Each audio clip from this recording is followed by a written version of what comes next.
Yuk. Assalamualaikum warahmatullahi wabarakatuh. Waalaikumsalam warahmatullahi wabarakatuh. Bismillahirrahmanirrahim. Rabbi shrahli sadri wa yassir li amri wahlul 'uqdatam min lisani yafqahu qawli. Dengan menyebut nama Allah yang Maha Pengasih lagi Maha Penyayang, mari kita panjatkan puji syukur kehadirat Allah Subhanahu wa taala. Allah yang Maha Agung, Allah yang Maha Kuasa atas segalanya.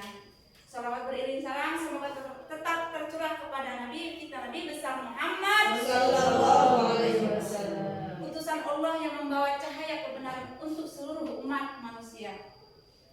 Salam hormat saya kepada Bapak Kepala Sekolah SDN Ramai 2 dan seluruh guru SDN Ramai 2. Terima kasih atas kehadiran Bapak Ibu guru. Semoga kita mendapat rahmat dari Allah SWT. Amin.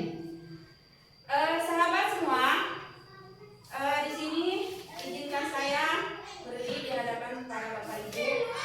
Di sini kita akan kita sudah membuat komunitas belajar ya. Komunitas belajar ini fungsinya buat sekolah kita, kemajuan kita. Nah, sekarang ini hari pertama kita mengadakan komunitas belajar, dan kebetulan di komunitas belajar ini ada kegiatan saya di guru penggerak, yaitu tentang diseminasi, penyebarkan pemahaman dan penerapan pengalaman budaya positif bersama saya Rukiah, calon guru penggerak angkatan 11 dari SDN Ramai 2 Kecamatan Mandalawangi, Kabupaten Pandeglang. Sebelum kita mulai acara ini, mari kita buka dengan membaca basmalah. Bismillahirrahmanirrahim. Selamat datang para guru hebat. Mari belajar bersama dan berkolaborasi, saling mendukung demi mewujudkan budaya positif di SDN Ramai 2. Nah, Ibu Bapak, berdirinya di sini bukan saya ini ya Bu, menggurui atau sok tahu atau dan lain sebagainya. Di sini kita sama-sama belajar. Nah, di sini jamnya jam rawan ya. Setelah seharian Ibu Bapak mengajar, jadi pastinya lelah. Biar enggak lelah, kita ice breaking dulu terlebih dahulu. Silakan Ibu Bapak berdiri dulu ya. Oke, silakan berdiri. Kita ikuti video ini biar relax. Iya.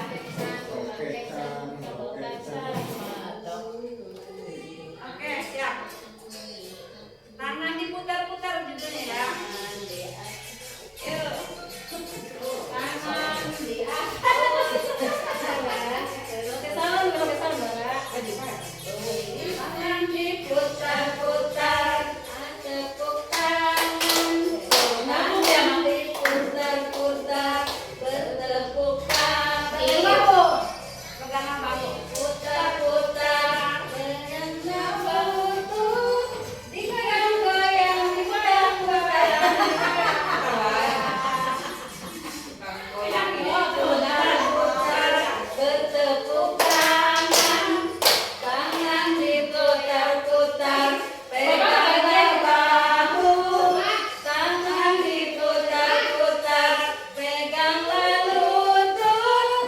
Digoyang-goyang. Digoyang-goyang. Digoyang-goyang.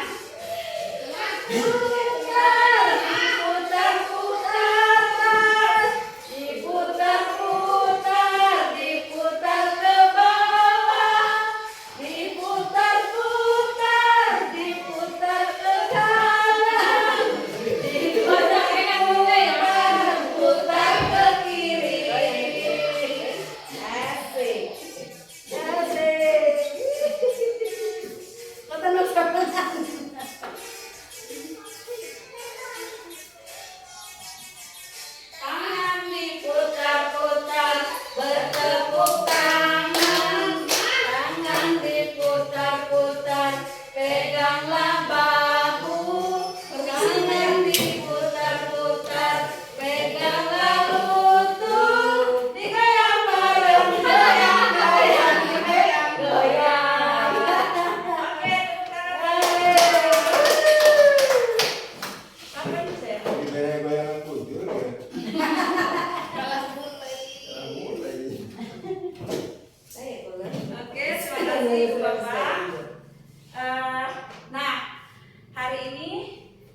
belajar tentang budaya positif ya. Pertanyaan pemantik saya, ketika kita mendengar kalimat budaya positif yang terbersit di Ibu Bapak kira-kira apa? Hal kebaikan. Hal kebaikan, bagus, terima kasih Bu Nong. Kira-kira ada lagi? Budaya positif. Kira-kira selain hal kebaikan, Budaya yang patut kita contoh. bagus, terima kasih Pak. Ada yang lain? Hal yang kita panut. Contohnya apa? Salam. Oke, salam itu termasuk juga budaya positif ya. Salam, berjabat tangan, atau kita tersenyum dan lain sebagainya itu termasuk budaya positif. Menurut Ibu Bapak, budaya positif ini penting nggak diterapkan di sekolah? Sangat penting. Ya betul sekali, sangat penting. Kenapa budaya positif ini sangat penting? Karena budaya positif ini merupakan perwujudan dari nilai-nilai atau keyakinan universal yang dapat mendorong murid untuk mampu berpikir, bertindak, dan menciptakan sebagai proses memerdekakan dirinya sehingga murid mampu mandiri dan bertanggung jawab. Kemarin kita sudah membuat visi sekolah. Dengan tercapainya visi sekolah ini diawali dengan budaya positif. Maka visi kita itu akan tercapai jika budaya positif di sekolah kita diterapkan. Oke, kita lanjut ya. Nah, budaya positif ini memiliki beberapa poin ya Ibu Bapak. Di sini ada konsep inti.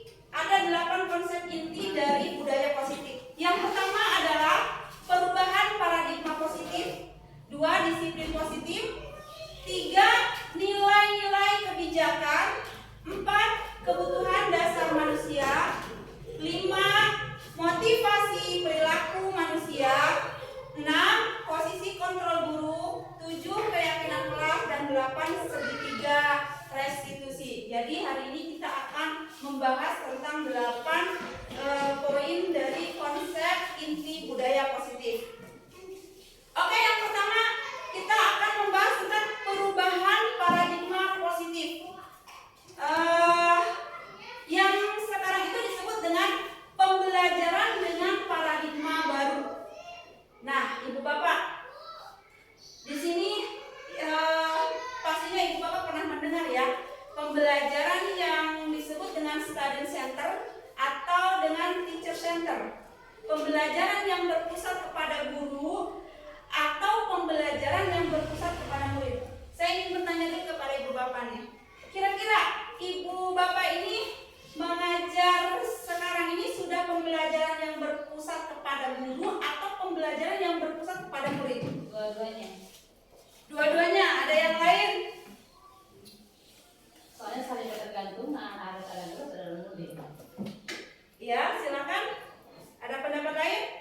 Saya sependapat sama Ibu Nong. Sing salah. Pembelajaran tidak apa-apa, kan kita sama-sama belajar. Saya juga banyak tahu dari kata dari guru penggerak ini ya.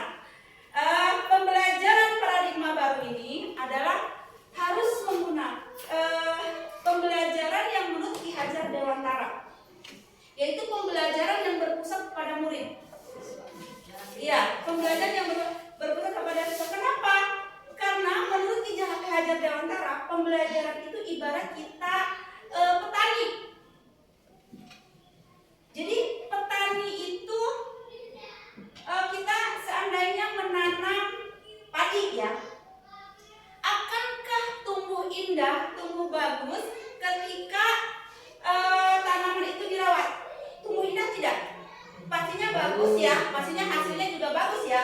Tapi ketika padi itu dirawat, menurut Ibu Bapak hasilnya bakal bagus atau tidak? Bagus. Nah, kalau tidak dirawat? Tidak bagus. Iya kan, harusnya pokoknya dapatnya 5 karung, pasti kalau nggak dirawat paling 2 karung ya gitu. Nah, terus tanaman padi ini kalau kita nanam padi bakal berubah nggak dengan tanaman yang lain, misalnya dari jagung, jadi singkong? Tidak akan kan? Nah, disinilah disebut dengan perubahan paradigma baru. Nah,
atau banyak, itu kan pasti berbeda-beda ya.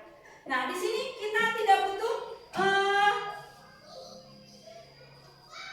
untuk cerdas dan lain sebagainya. Sebenarnya tidak kita harus anak itu cerdas, pintar, tapi di sini kita harus tanamkan anak itu memiliki agama yang kuat. Kalau misalnya di agamanya Islam, kuatkan agamanya. Kalau di agama yang lain, kuatkan agamanya. Dan memiliki akhlak yang mulia.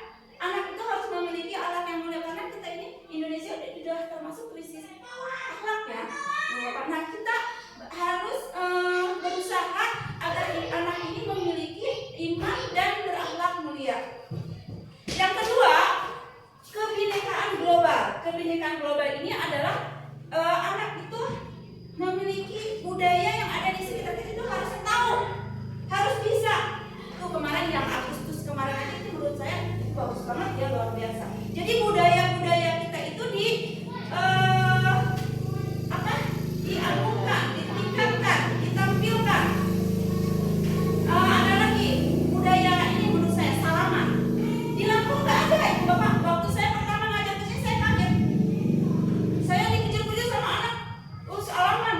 Nah, budaya itu, budaya salaman, ayo kita terapkan, ayo kita kembangkan agar budaya salaman ini jangan hilang. Itu juga namanya budaya ya, karena di Lampung nggak ada murid salaman sama guru. Paling assalamualaikum Pak, selamat pagi, kalau beda agama selamat pagi Pak, nggak ada yang salaman itu Bapak. Nah, budaya itu ayo kita terapkan. Kalau bisa kita anak dengan anak, jangan hanya guru dan anak saja, tapi anak dengan anak. Yang ketiga yaitu gotong royong. Gotong royong di sini bukan hanya kita bergotong royong membersihkan kelas, membersihkan lingkungan sekolah, tidak Ibu Bapak. Tapi di sini kita bergotong royong di sini adalah bekerja sama atau berkolaborasi antara guru dengan murid, antara murid dengan murid, antara guru dengan guru. Kita harus bekerja sama. Ya, yang keempat yaitu kreatif. Coba anak kita gali kreatifannya apa. Banyak anak-anak kita yang kekurangan ya, tapi usahakan kita Allah itu sudah menciptakan dengan ininya lengkap. Pasti punya kekreatifan anak.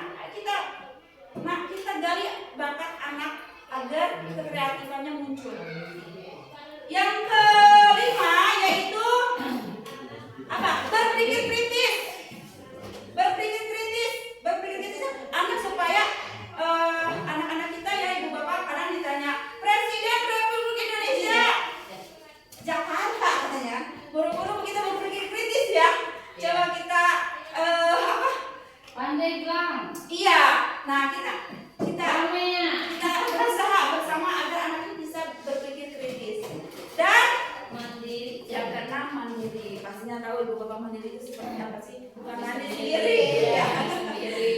Kita anak itu agar dia bisa mandiri dalam hal apapun. Iya, tidak hanya tergantung kepada guru atau apalagi orang tua ya.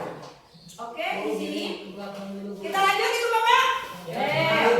Selanjutnya adalah miskonsepsi dari budaya positif ini. Ada miskonsepsi tentang teori kontrol. Menurut Ibu ada sih miskonsepsi tentang teori kontrol. Jadi ilusi ya, ilusi. Ada di sini ada 4 ya tentang teori kontrol, bahwa ada hal-hal ilusi yang harus Ibu Bapak ketahui agar tidak tertanam bahwa ini ilusi Bu. Misalnya nomor 1, ilusi guru mengontrol murid.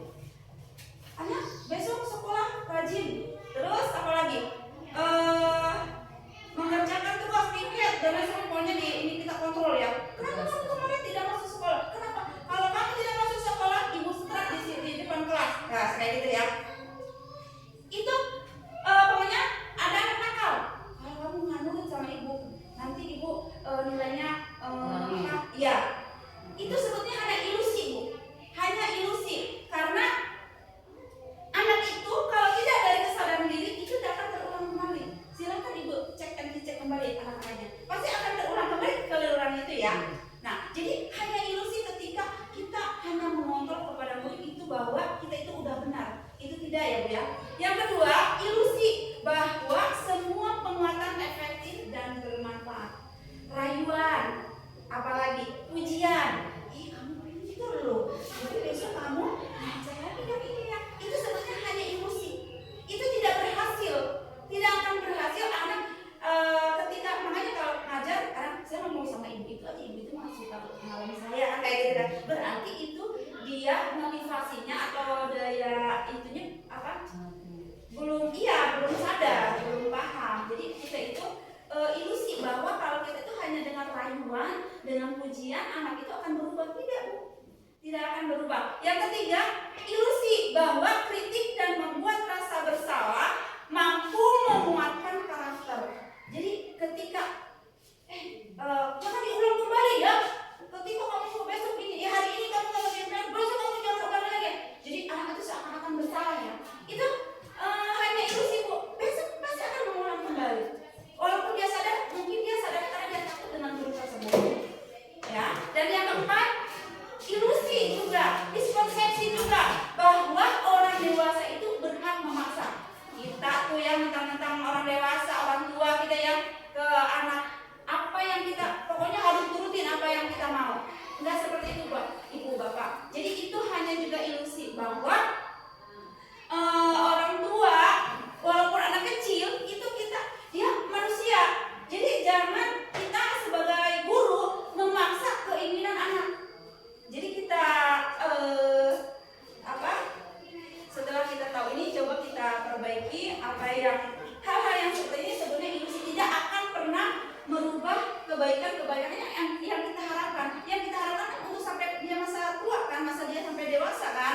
Jadi kalau dia hanya berubah waktu kita ada aja, itu percuma Bu, itu hanya ilusi. Selanjutnya, mengubah paradigma stimulus respon ke paradigma teori kontrol. Yang pertama Bu Neni tolong bacakan. Yang stimulus respon, realisasi kebutuhan kita sama. Nah, oke. Di teori stimulus respon, sebelum ada teori kontrol ya Ibu. Jadi bahwa katanya nomor satu ini realitas kebutuhan kita itu sama. Menurut Ibu Bapak benar nggak ini? Kebutuhan saya dengan kebutuhan Ibu sama tidak? Tidak. Jadi sekarang teori kontrolnya ternyata realitas dan kebutuhan kita Berbeda. Berbeda. Jadi kita kebutuhan anak di kelas itu berbeda Bu. Ada yang bisanya menggambar, ada yang sudah bisa membaca, ada yang belum, ada yang pintar matematika tapi membaca belum, ada yang bisanya bagus tapi membaca belum. Nah seperti itu. Jadi berbeda kebutuhan kita, kebutuhan anak itu berbeda. Jadi ketika kita mengajar jangan disamaratakan, jangan disamakan, ya Ibu Bapak. Yang kedua, semua orang melihat hal yang sama. Setiap orang yang berbeda. Padahal teori kontrolnya setiap orang itu memiliki gambaran yang berbeda. Saya dengan Ibu, jangankan kita beda rahim, yang kembar atau satu rahim aja sudah berbeda pemikirannya. Coba bisa kita lihat di keseharian kita, anak kita 3 beda ya. Ya. Nah, begitu juga anak di kelas kita Ibu Bapak. Di kelas kita ini jangan melihat hal yang sama. Jadi setiap orang itu memiliki gambaran yang berbeda. Yang ketiga, kita mencoba mengubah orang agar berpandangan sama dengan kita. Kira-kira menurut Ibu, stimulus respon ini setuju nggak Ibu? Pastinya tidak setuju ya. Yang setuju adalah teori kontrolnya. Kita berusaha memahami pandangan orang lain tentang dunia. Jadi kita itu kita yang harus memahami pandangan orang lain. Jangan orang lain suruh paham dengan kita, tapi orang lain, kita ke orang lain harus memahami. Umpamanya nih, Ibu Neni karakternya lembut, sabar, atau umpamanya pemarah. Kita ngikutin jangan si karakter itu karakter kurangnya ini yang kita tonjolkan, tapi kita ngikutin karakternya mau seperti apa. Sama di kelas juga, anak ada yang karakternya nggak mau diam kan ya, terus ada yang anak yang pendiam, ada yang usil kan. Nah itu kita harus memahami karakter anak itu. Bu Ibu, Harus kita pahami. ya. Selanjutnya Ayo lah, cepat. Perilaku buruk itu dilihat sebagai suatu kesalahan. Ternyata ibu bapak, ketika anak kita melakukan kesalahan, itu bukan hal kesalahan. Ketika melakukan perbuatan buruk, contohnya apa? Mencuri, contohnya tidak mengerjakan hal itu hal yang buruk ya. Itu ternyata bukan kesalahan. Tetapi semua perilaku memiliki tujuan. Anak ibu, misalnya ibu lagi ngajar, ada yang tidur, itu kan suatu kesalahan ya. Menurut ibu atau mereka ribut, itu jangan langsung dibentak, disalahkan, atau apalagi dihukum. Anak itu pasti memiliki tujuan. Kenapa dia ngantuk? Kemungkinan dia habis Agustusan atau habis muda, dia. Terus atau dia dia tidak mengerjakan tugas, mungkin juga ada alasan, mungkin dia belum paham dengan yang kita ajarkan. Selanjutnya yaitu saya bisa mengontrol orang lain. Itu menurut stimulus respon, tapi menurut teori kontrol, anak tidak bisa mengontrol orang lain. Anak itu tidak akan bisa. Kita itu tidak akan bisa. Anda tidak akan bisa mengontrol orang lain. Yang bisa mengontrol kita itu adalah diri kita sendiri. Umpamanya ada kepala sekolah. Kita kalau ada kepala sekolah berangkat, kepala sekolah kan berangkatnya pagi. Kita di pagi, di dalam kepala sekolah ada pelatihan 3 hari, 4 hari, tidak pada semua sehat. Nah, itu kayak gitu berarti kita kan hanya apa? Kali muka. Nah, begitu. Pak. Terus pemaksaan ada pada satu bujukan gagal. Pemaksaan ada pada saat bujukan gagal. Terus yang ininya teori kontrolnya adalah kolaborasi dan konsensus menciptakan pilihan baru. Dan yang selanjutnya adalah model berpikir menang atau model berpikir menang kalah. Nih, ibu bapak, seandainya anak berantem atau melakukan kesalahan, terus guru kan selalu pengen menang aja kan? Guru pengen selalu menang bahwa anak itu bersalah. Harusnya tidak, ibu bapak. Teori kontrolnya bahwa ketika anak melakukan kesalahan, kita menang, anak menang. Jangan anak itu dihujat dengan kesalahan-kesalahannya, tapi supaya kita menang, anak menang. Walaupun udah jelas-jelas anak itu melakukan kesalahan. Jadi ketika anak melakukan kesalahan, kita menang, anak menang. Oke, lanjut ya ibu bapak ya. Selanjutnya yaitu disiplin positif. Ketika ibu bapak mendengar disiplin, pastinya nggak aturan di rumah gitu ya, pastinya ya. Padahal disiplin itu bu, iya, kayak apa sih, kayak waduh disiplin, kayaknya gimana gitu ya, kayak berat lah, kayak nggak bisa gilet aja dia orangnya gitu kan. Padahal disiplin di sini itu menurut bahasa Latinnya yaitu adalah belajar. Ternyata disiplin itu belajar, dan disiplin ini mencerminkan proses pembelajaran yang melibatkan ketaatan dan pengendalian diri untuk mencapai tujuan tertentu. Kemarin kita membahas visi, kita berarti kan punya tujuan ya. Jika tujuan kita ingin tercapai, maka kita harus memiliki disiplin positif, baru tujuan itu akan tercapai. Dan yang kedua, disiplin adalah belajar ya, atau murid, atau disebut dengan pengikut. Kalau disiplin positif itu merupakan salah satu cara untuk penerapan disiplin yang bertujuan untuk menumbuhkan kesadaran serta memberdayakan peserta didik tanpa impian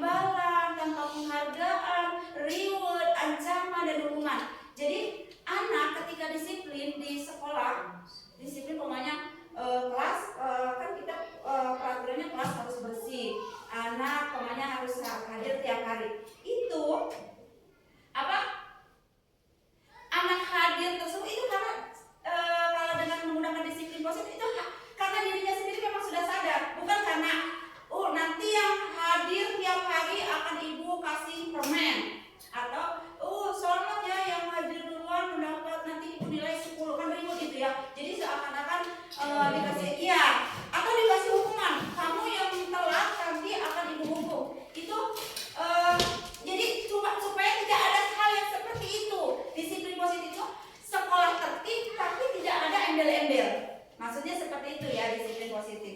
Dan sebagai pendidik kita, sebagai guru, itu tujuan kita adalah menciptakan peserta didik yang memiliki disiplin diri, disiplin yang tumbuh dari dirinya sendiri, bukan karena penghargaan, ancaman, apalagi hukuman ya. Terus sehingga mereka berperilaku mengacu kepada nilai-nilai kebijakan yang universal dan memiliki motivasi intrinsik. Motivasi intrinsik itu dukungan dari diri, kesadaran dari diri, dari dalam ya, dari dirinya bukan dari luar. Kalau kayak tadi ancaman, hukuman, reward itu itu dari luar.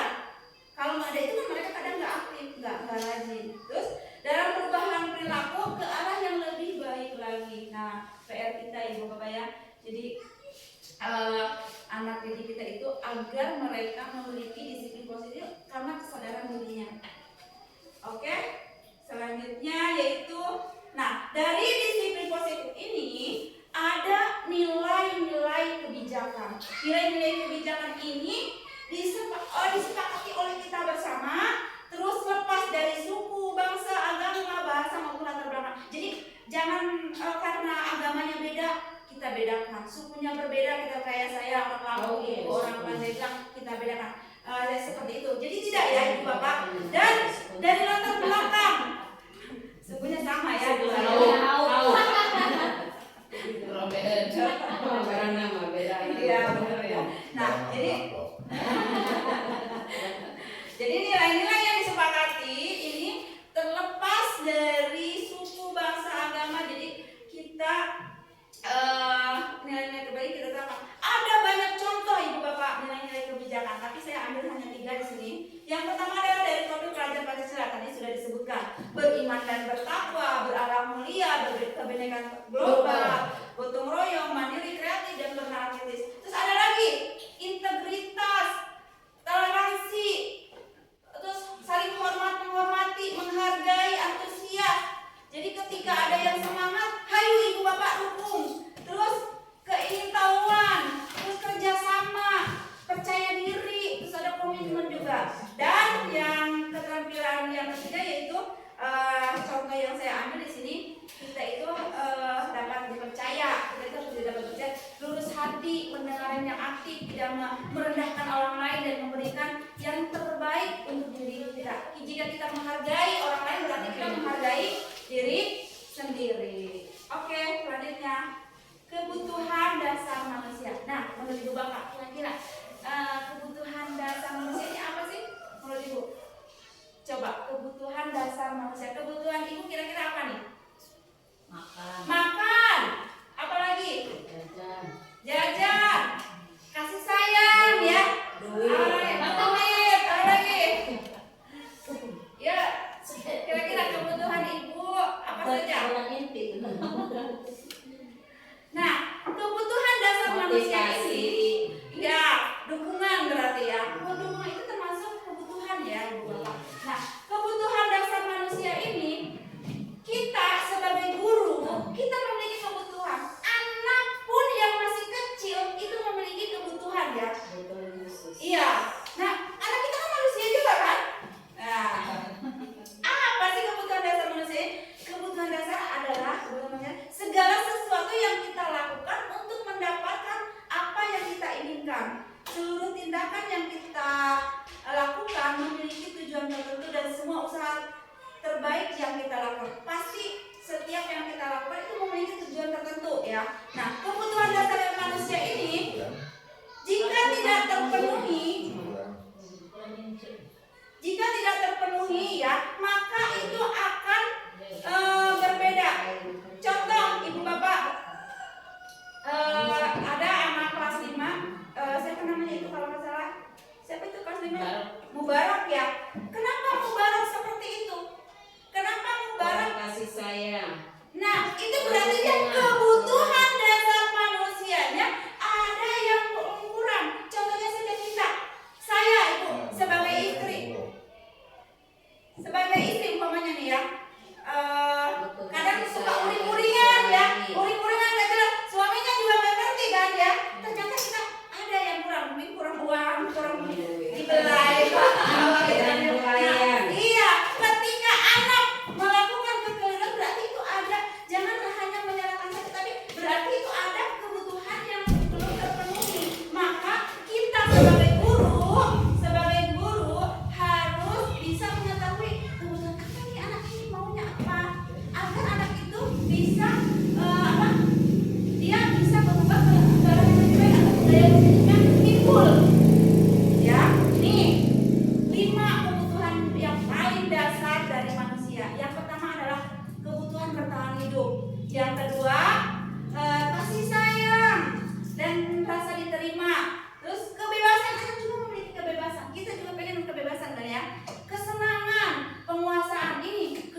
belayan, kita belai. Saya mau pengen yang nomor 5 kesini. Oh, kesenangan ya. Nah, apa sih dari 5 kebutuhan dasar ini? Nah, di sini Ibu Bapak. Kebutuhan bertahan hidup. Apa saja nih? Kesehatan, tempat tinggal, makan, minum, biologis juga kita butuh ya. Biologis itu butuh. Benar. Anak itu butuh apa? Saya betul. Anak itu butuh disayang, butuh dipeluk. Terus perasaan aman. Ya, ini kebutuhan bertahan hidup. Jadi kita ketika anak dia kayak waktu jam belajar jajan kan ya. Nah itu kita tanya apakah sarapan enggak di rumahnya. Kenapa ketika jam belajar? Kebanyakan uang mungkin ya. Iya. Jadi kita jangan langsung menjudge anak aja Bu. Jadi kita koreksi si anak itu kenapa sih gitu. Nah yang kedua, kasih sayang dan rasa diterima. Anak itu juga butuh, kita orang dewasa butuh, apalagi anak. Hubungan dan koneksi sosial, memberi dan menerima kasih sayang. Kita itu pengen memberi kasih sayang dan juga pengen disayang juga kan ya. Terus diakui di suatu kelompok. Anak kadang suka ngambil tas, apalagi ngambil makanan si anak yang lain ya. Sebenarnya itu dia itu pengen diperhatiin sama kita. Ibu Bapak. Jadi jangan si ieu mah nakal, ieu suka ngambil barang anak. Padahal mungkin dia itu karena kebutuhan dasarnya itu belum terpenuhi, ada yang belum terpenuhi. Terus anak juga butuh penguasaan, rasa dihargai, bisa membuat perbedaan, terus bisa membuat pencapaian, kompeten, diakui, dihormati. Anak juga butuh itu Ibu Bapak. Butuh dihormati juga walaupun mereka masih anak kecil. Yang keempat adalah kebebasan. Anak juga butuh kebebasan ya Ibu Bapak ya. Kemandirian, memiliki pilihan, pengendalian arahan hidup, bergerak, mencoba. Jadi si anak ini biarkan ketika anak pengen mencoba apa, jangan, itulah gitu kan ya. Takut jatuh, karena biarkan, tapi yang penting anak itu aman. Tidak sampai ke hal yang membahayakan. Terus kesenangan, anak juga butuh kesenangan Bu. Guru mencari kesenangan, bermain, tertawa, mengoreksi barang. Nah, jadi di kelas itu kita jangan hanya monoton ya Ibu Bapak. Kita biarkan anak bisa tertawa, karena itu kebutuhan mereka. Kebutuhan anak itu bermain, terus anak juga pengen tertawa. Jadi kita mengajar adalah SBK-nya atau ada hura-huranya biar anak itu bisa kebutuhan dasarnya itu terpenuhi. Dengan kebutuhan dasar terpenuhi, anak itu nanti akan betah di sekolah, akan senang dia dengan kita. Walaupun kadang kita ngajarnya hanya sesederhana itu, tapi ketika kebutuhan dasarnya terpenuhi, mereka akan bahagia ya Bapak. Selanjutnya, nah di sini masih semangat ya? Motivasi perilaku manusia. Motivasi itu ada dua, motivasi intrinsik dan motivasi ekstrinsik. Intrinsik itu motivasi dari dalam, dorongan dari dalam. Oh saya ini harus belajar, oh saya ini harus aktif, oh saya ini harus, itu dari dirinya. Tapi kalau dari luar, contohnya tadi ada penghargaan, ada rayuan, pujian, terus ada kalau kita sekolah itu disebutnya ranking dan sebagainya ya.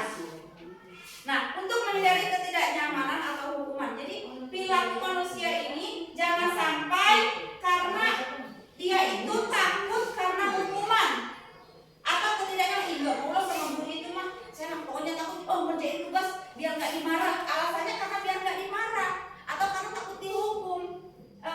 Jadi anak itu supaya ketika melakukan hal-hal yang positif itu bukan karena yang lain, tapi karena timbul dari dirinya. Terus untuk mendapatkan imbalan, penghargaan dari orang lain, untuk menjadi orang. Nah, harusnya kita itu, anak itu, untuk menjadi orang yang mereka inginkan dan menghargai dirinya sendiri dengan nilai yang mereka percaya. Jadi mereka ini tumbuh budaya positifnya ke kebaikan-kebaikan mereka itu kita gali tapi dengan kesadaran diri. Nah, di sini ada hal-hal yang akan kita lakukan agar si anak ini tumbuh motivasi intrinsiknya itu dengan konsep disiplin, yaitu ada beberapa konsep disiplin yang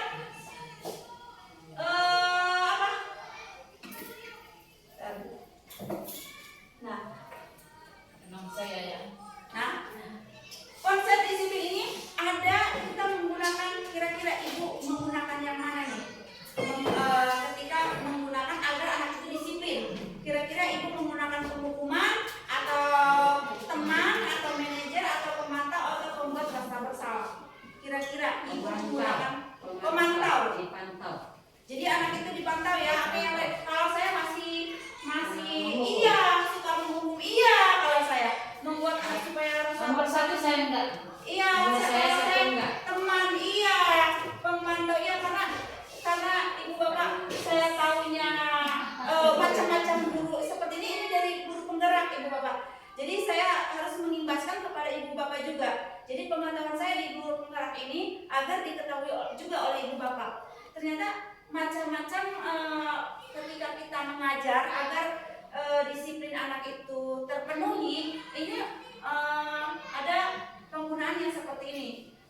Saya pernah juga sebelum saya tahu, saya sering pakai menghukum, terus anaknya supaya dia tuh merasa bersalah gitu. Jadi dia itu anak itu suka akan iya kenapa saya melakukan ini seperti itu. Anak berarti kita itu masih gagal itu ketika anak melakukan seperti itu.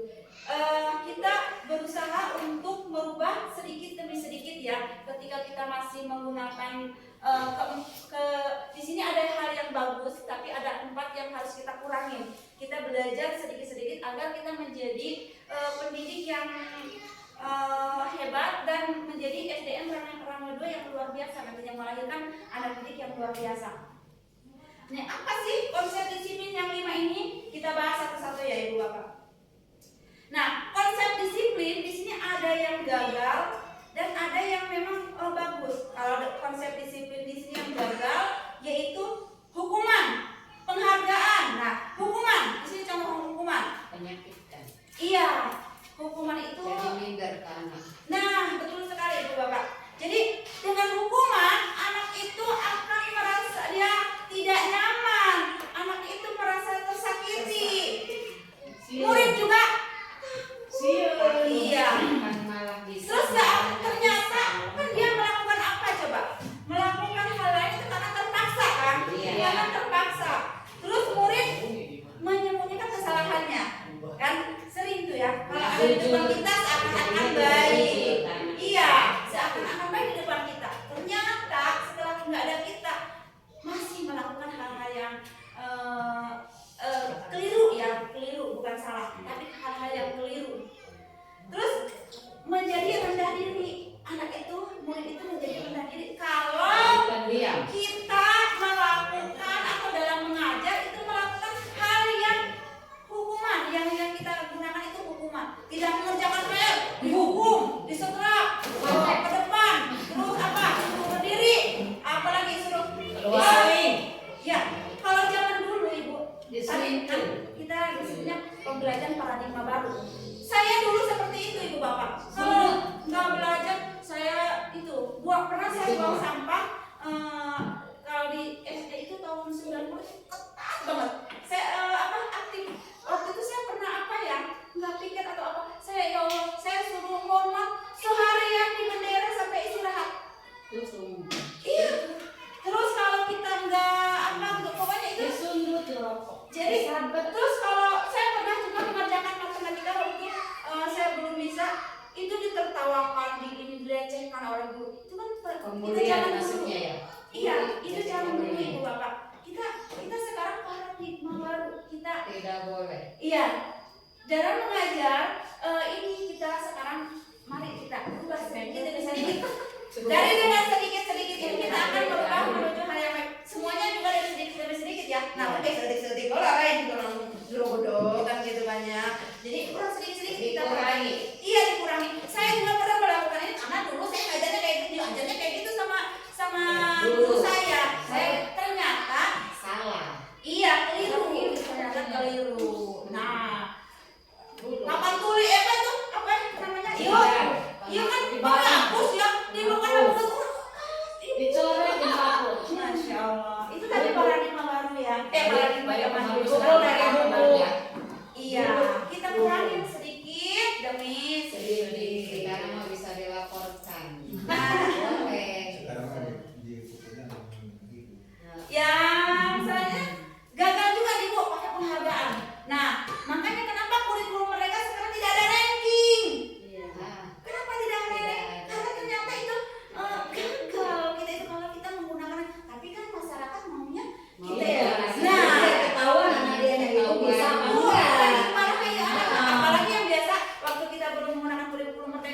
ranking 1. ketahuan. Nah, tapi kita itu harus bisa Bu, harus bisa mengurangi itu,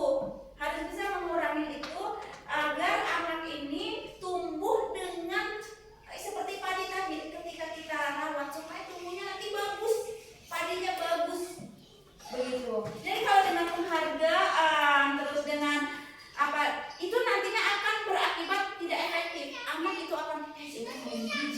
Wah iya, akhirnya meskipun dia nggak bisa kan, Mas dia maju nggak bisa.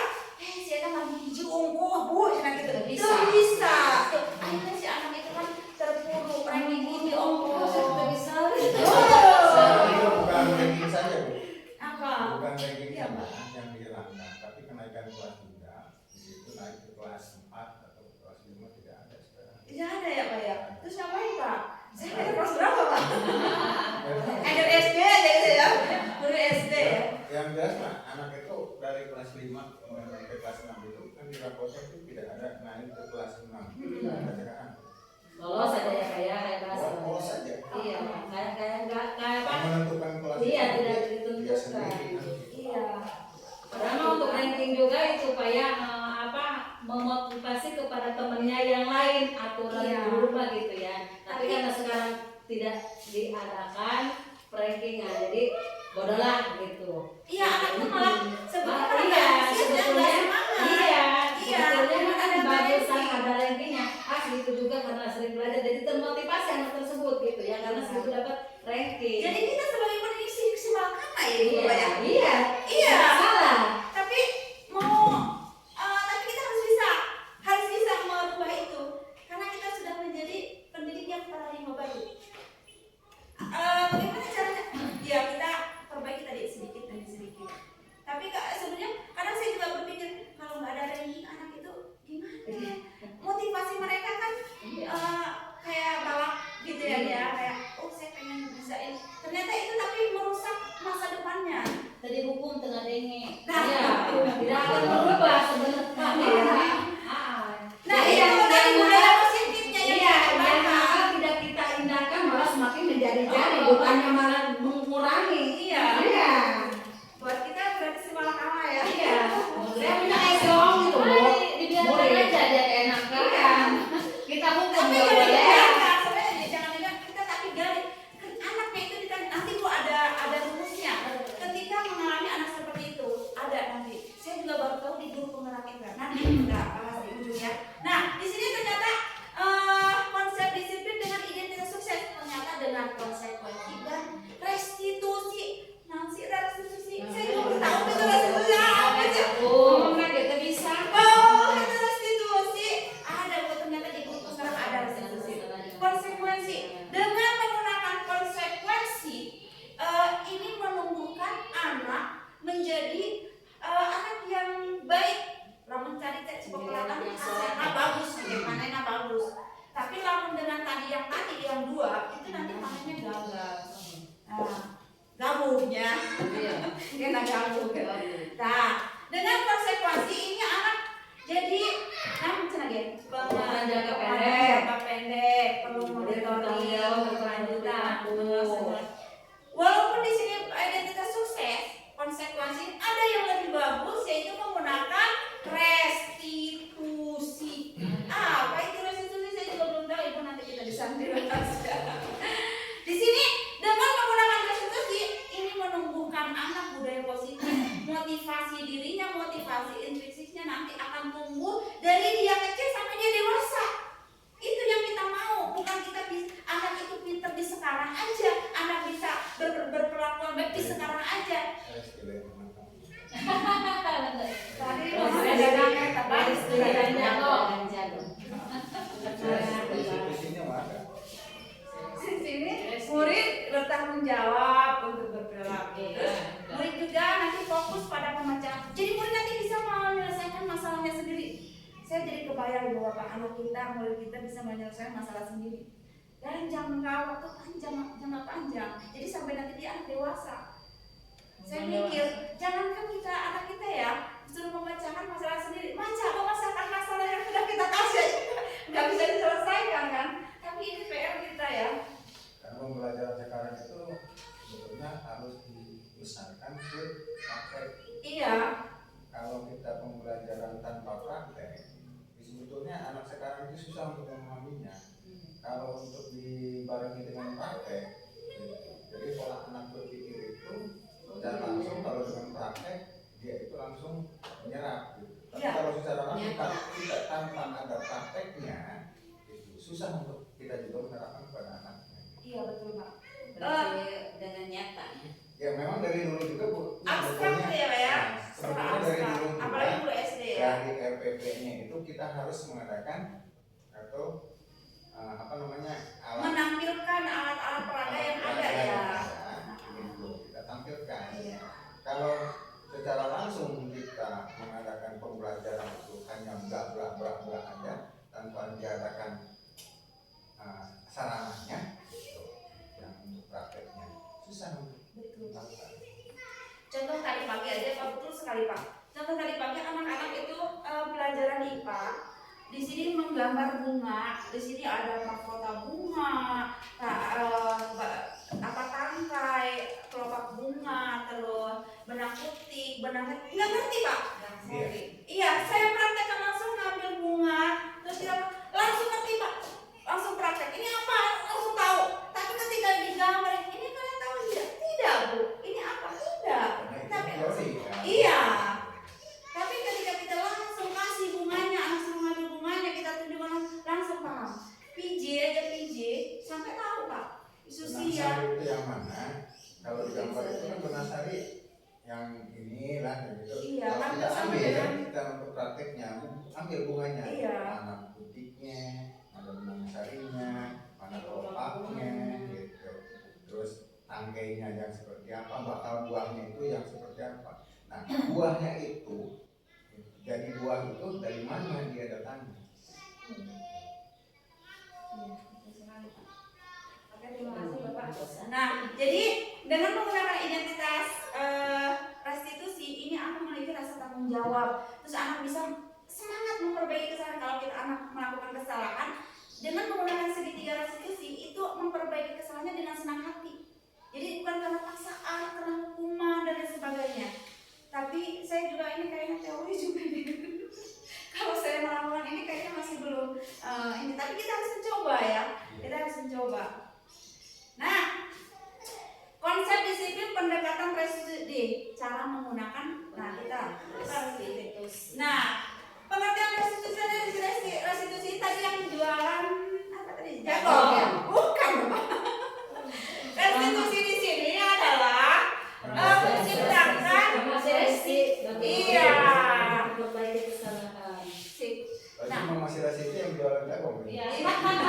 Memperbaiki kesalahan. Restitusi ini mah yang Itu sini jagung berarti. Iya, proses menciptakan berarti menciptakan. Jagung ya. Nah, jadi ini memperbaiki kekeliruan anak itu dengan karakter yang lebih kuat, lebih baik. Ketika anak tidak mengerjakan PR, ketika anak terlambat, ketika anak tidak sekolah, kita dengan menggunakan restitusi ini, anak itu berubahnya itu akan lebih kuat. Bukan tadi kayak dengan hukuman atau penghargaan, itu karakter anak itu nantinya bisa Bu. Kita ingat ke masa lalu diri kita aja. Kenapa diri kita ini seperti ini? Karena kitanya ketika ada masalah, ketika melakukan kesalahan, apalagi zaman dulu ya, ibu bapak saya galak, guru galak. Ketika melakukan kesalahan, masya Allah, saya memperbaiki diri Bu. Alhamdulillah dengan lingkungan yang positif, saya bisa memperbaiki diri. Saya dulu bukan seperti ini Bu. Saya tidak seperti ini. Karena lingkungan saya tidak ada saya dan saya tidak mau dan kebutuhan tadi dia dasar saya kurang Ya terpenuhi. karena dulu itu Bu, itu, di pendidikannya itu militer, Iya. Iya, Pak. Kesulitan aja Pak ya. Iya. bukan militer. Iya. Kenapa disundut? Iya, jadi Sampai- pendidikan militer itu seperti apa? Dijauhkan oleh guru, Iya. maka guru juga mencatatkan pada militer. Saya memperbaiki Tapi diri. sekarang coba-coba aja Orang tua juga sama kan orang. kita hukum anak, Iya. ya hukumnya mah tidak seberapa lah, ringan-ringan saja. Tapi anak tersebut dia itu akan laporan kepada orang tuanya, dan orang tuanya itu akan menghadap ke sekolah. Iya. Kalau menghadap ke sekolah sih ya Bisa aman-aman saja bisa dikendalikan oleh kita. Langsung Tapi kalau langsung ke sektor. kepolisian setempat, nah itu yang mesti Sangat bahaya. Teman saya kemarin lagi ya, jadi anak SMA, jadi kan bawa HP, jadi mereka itu gara-gara PR, anak SMA perempuan gitu, jadi melakukan kesalahan terus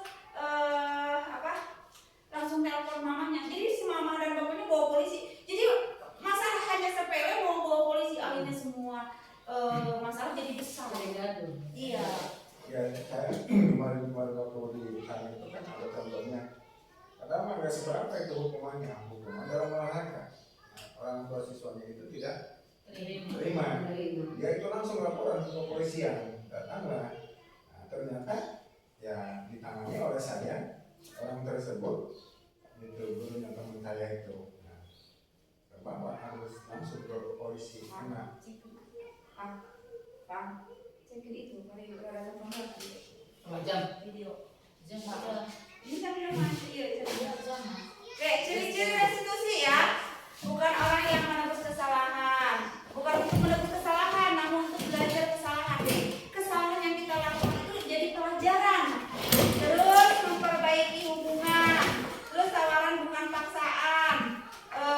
Banyak ya, mengembalikan murid yang berbuat salah pada kelompoknya. Menuntut Lanjut, contoh kasus siswa yang sedang tidak mengerjakan PR. Ya, hukuman guru menghukum siswa tersebut hormat bendera 10 menit. Pengalaman saya ini saya tulis di sini ya bapak.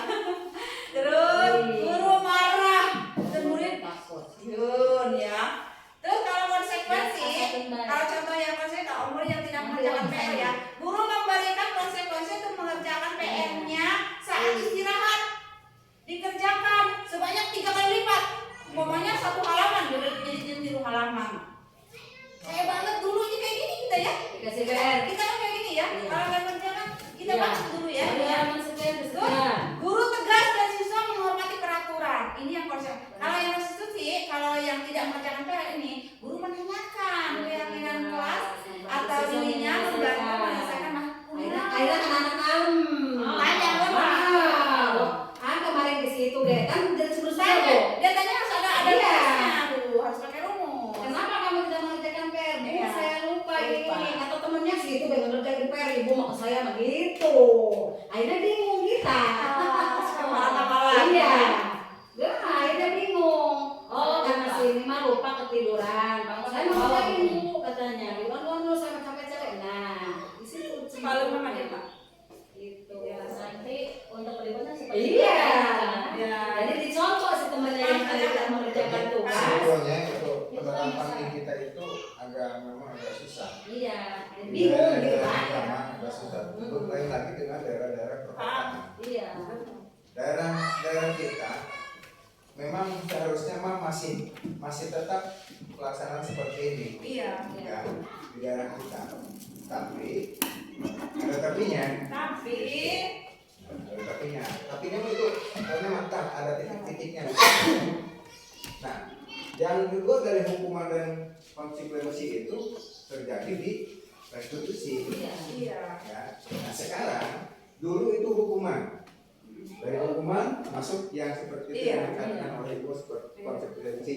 Terus restitusinya seperti apa? Nah, ini penerapan yang sekarang itu adalah di restitusi. Penerapan yang sekarang. Tapi penerapan yang dulu memang yang hukumannya seperti itu. Kalau tidak dihukum anak tidak akan. Iya. Iya, benar. Tapi mau nggak mau ternyata kita harus membuang itu. Iya, berarti kayak sekarang malah lainnya ke si Resti ya. Iya. Sekarang itu zaman merdeka, ya. Iya. Nah, ini adalah berupa merdeka. Maka memerdekakan anak dan memerdekakan guru, ya. Dengan cara bagaimana kita harus mendidik anak di merdeka ini. Nanti Pak Ida kita akan bahas selanjutnya. Iya. Si Resti. Iya. Jadi di Tapi itu. dengan menggunakan segitiga restitusi ini juga ya Pak ya, guru ini si anak ini bisa menghargai, menghormati dirinya dan orang lain Pak. Tapi kita sih belum sih ya ingat kembali kalau kita pendidikan ke yang zaman dulu, kita bisa seperti ini karena zaman dulu ya. Iya. Berhasil. Iya. Iya. Seakan-akan kita Dibandingkan berhasil ya. Dibandingkan dengan yang Iya. sekarang gitu. Kalau yang itu lemah. Iya. Tapi galak Bang Lula. Iya, berhasil sekarang. Iya, Sekali galak Bang Lula memang berhasil. Iya, berhasil dulu Tapi gitu galak Pak. Ayuna. Berdengek. Berdengek. Dilunjak. Iya. Makanya kita ngikutnya sesuai zaman Bu. Iya. Sesuai kodrat alam dan kodrat zamannya lain lagi. Iya. Zamannya lain lagi. Ya Makanya serba salah digalakan. Iya, orang iya, lain salah. jadi digalakan orang. Iya. Nah, itu kan Ibu bapak pastinya lapar, kita es Ya. dulu ya. Iya. Berdiri dulu, belum mulai nih. Iya. Eh, Esprisi. Terlebih dahulu. Sing with Bella yuk.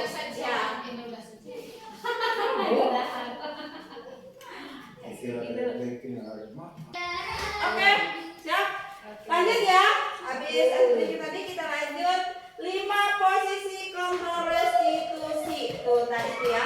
Kayak apa sih? Tadi kan kita udah bahas ya.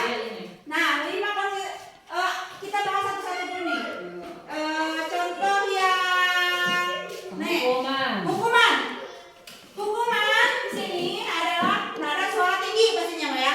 Iya. Gantung diharap paman itu. Bahasa tubuh mata berotot terus kan dari yang menunjukkan mengerti ya. Terlambat lagi. Kapan bisa datang tepat waktu? Tanyakan kepada diri bagaimana perasaan murid bila guru berbicara seperti itu pada muridnya datang terlambat. Takut, salam. Nah nanti hasilnya kemungkinan murid marah, dendam, bersifat agresif. Bisa jadi sesudah kembali duduk, murid tersebut akan mencoret-coret bukunya dan pikiran kayaknya itu lebih buruk lagi sepulang sekolah murid melihat motor dan mobil bapak guru akan menggores kendaraan dengan paku itu. Terus yang kedua adalah membuat rasa bersalah.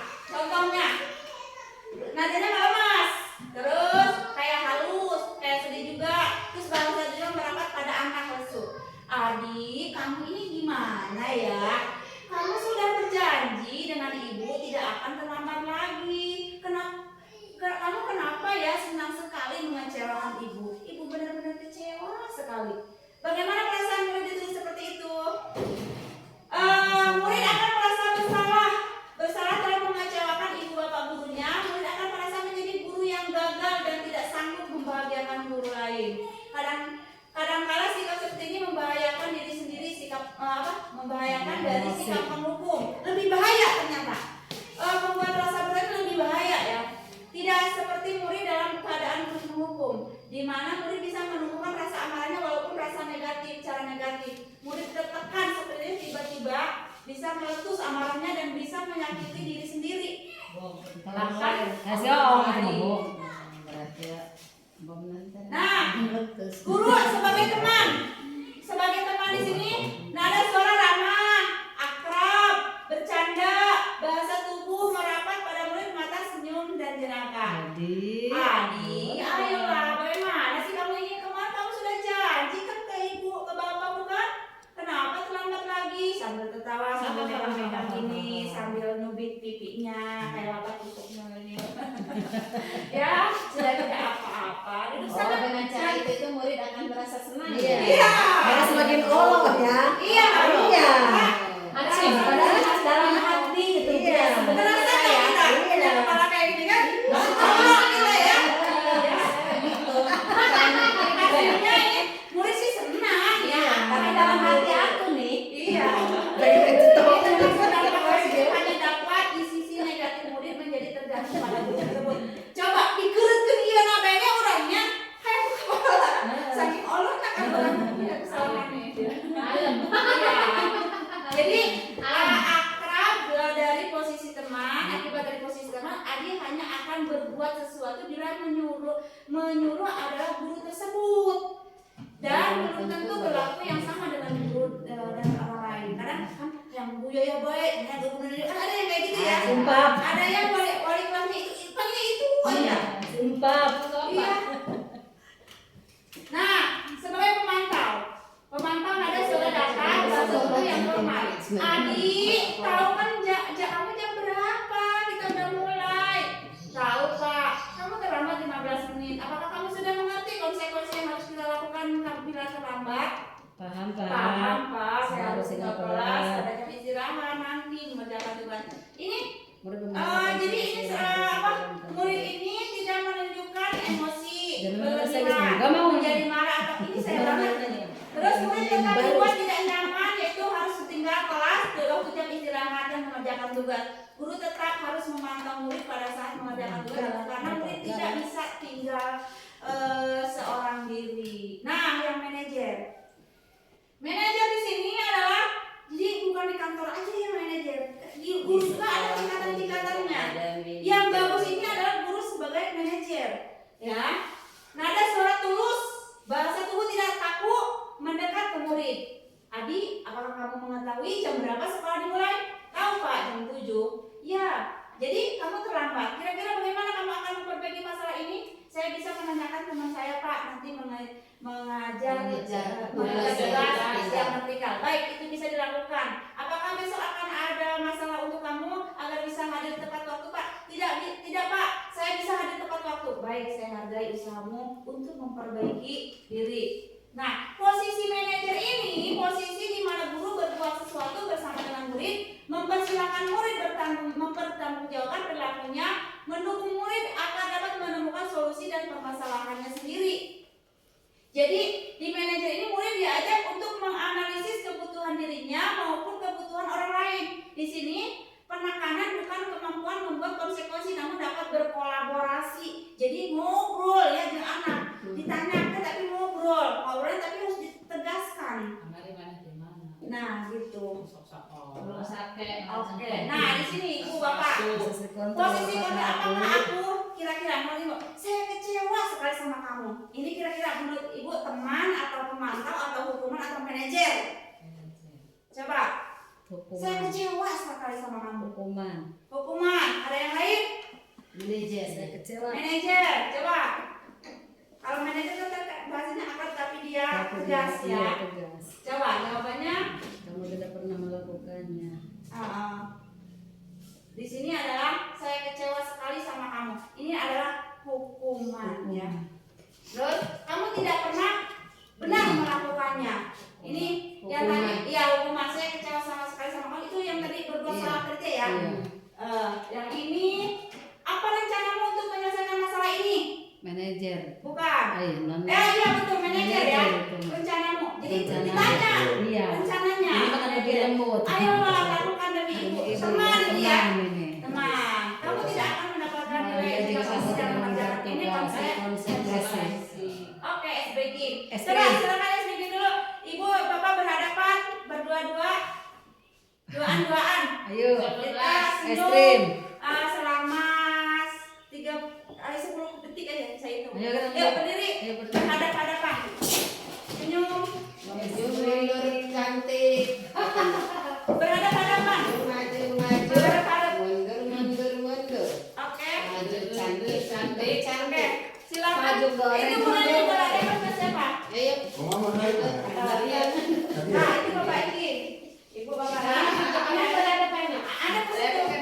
Sekarang nggak usah tangannya turunin. Sekarang senyum ke temannya selama kelihatan giginya.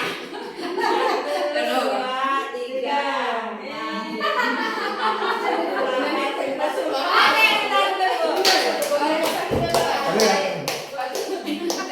Nah, ketika itu bisa diterapkan di kelas ibu yang ketika jam-jam rawan kayak gini ya, beruyukan, mata meleleh. Tetap senyum ya. Tetap Jadi senyum. anak nanti akan semangat lagi. Cangkeng ini.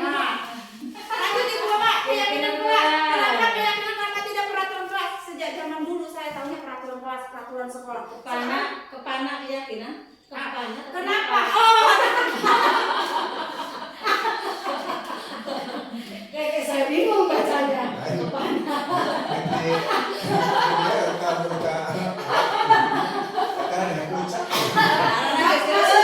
Maksudnya takut kata-kata itu ada di penggerak gitu. Diganti gitu. Enggak, takutnya Saya mau kepana kayak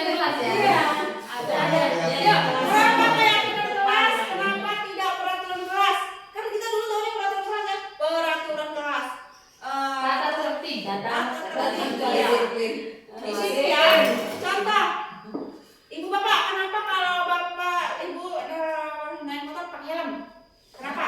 Untuk melindungi kepala dari panas, dari benturan. Selain itu apa coba? Perlindungan.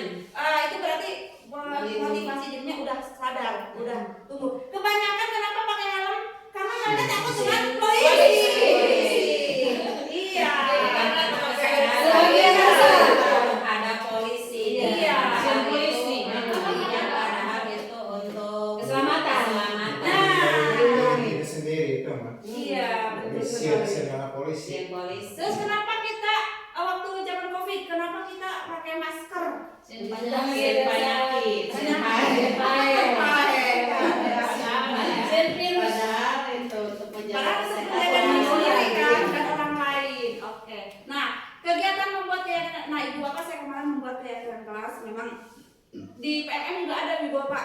Silakan nanti buka PMM-nya buat supaya dapat akses dapat sertifikat membuat keyakinan kelas ini. Harusnya pakai yang ditempel-tempel itu ya, kertas yang ditempel-tempel. Saya enggak dengan sesederhana ini. Jadi anak ditanya satu persatu, ini video aslinya Pak. Video ini ditanya dia setelah dibuat peraturan. Jadi kalau kesepakatan kelas itu bedanya kita bareng-bareng. Anak-anak maunya kita di kelas maunya apa? Bu kata si ini nih, apa ini? Bisa. Fokus, berdoa dan sesudah sebelum belajar, menjaga kebersihan kata si Nita. Bertanya jika tidak mengerti kata siapa itu tuh? Bisa. Arya. Terus menyimak penjelasan guru cuma gitunya. Yang tidak sekolah tanpa ini didenda 2.000 tentu si Arya jangan gitu ya. Saya tulisin itu Bu. Harusnya pakai tempel-tempel gitu ya. Jadi kita bikin peraturan kelas yang kesepakatan anak, yang maunya anak. Nanti peraturan itu bisa diterapkan tadi yang segitiga restitusi tadi. Ketika anak melakukan kesalahan, kita tanyakan keyakinan kelas ini. Tuh kemarin kamu melakukan kesalahan. Peraturan kelas kita apa? Atau keyakinan kelas kita bagaimana? Seperti itu. Nah, bagaimana pembuatan keyakinan kelas? Yaitu dia lebih nyata. Lebih nyata. Terus sedikit aja peraturan, jangan banyak-banyak. Jangan banyak-banyak. Terus universal ya. Jadi pernyataannya itu nyata ya, diterapkan di kelas. Terus kembali jadi waktu kita harus meninjau sebagai guru, terus semua warga kelas sebenarnya ikut berkontribusi dan dibuat dalam bentuk positif. Kalian aja harus positif. Jangan membuang sampah sembarangan, jangan pakai jangan, tapi buanglah sampah pada tempatnya. Buang sampah dengan tempatnya.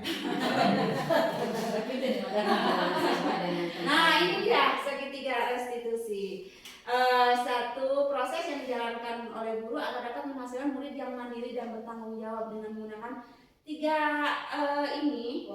Iya, maka anak bisa mandiri dan bertanggung jawab. Ya. Kan momen saya. Nah, menstabilkan identitas berbuat salah itu wajar. Jadi ketika berdasarkan membuat kesalahan, kita itu harus tahu bahwa berbuat salah itu wajar. Tidak ada manusia yang sempurna. Ibu bapak juga pernah melakukan. Jadi kita juga pernah kan melakukan kesalahan. Iya, jadi jangan hanya menjas anak aja ya.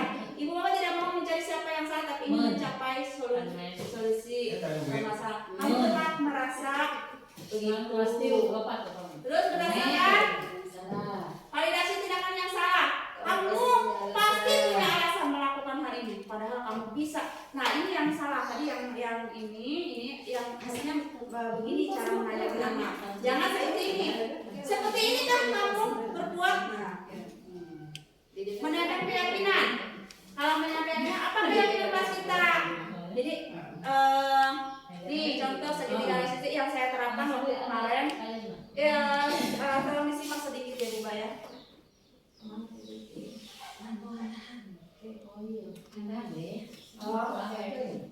Tutup. Itu.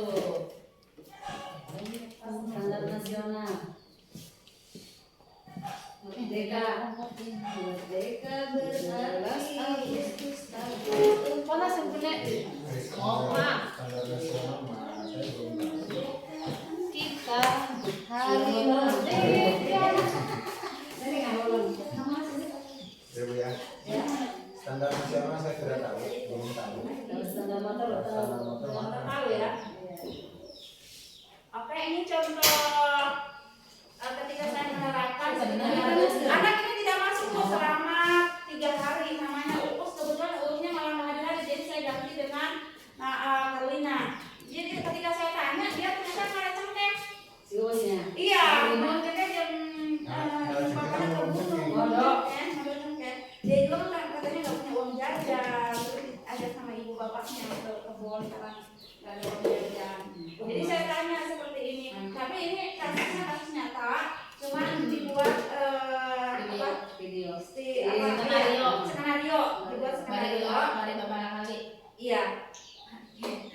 Nah, penutup ya, alhamdulillah.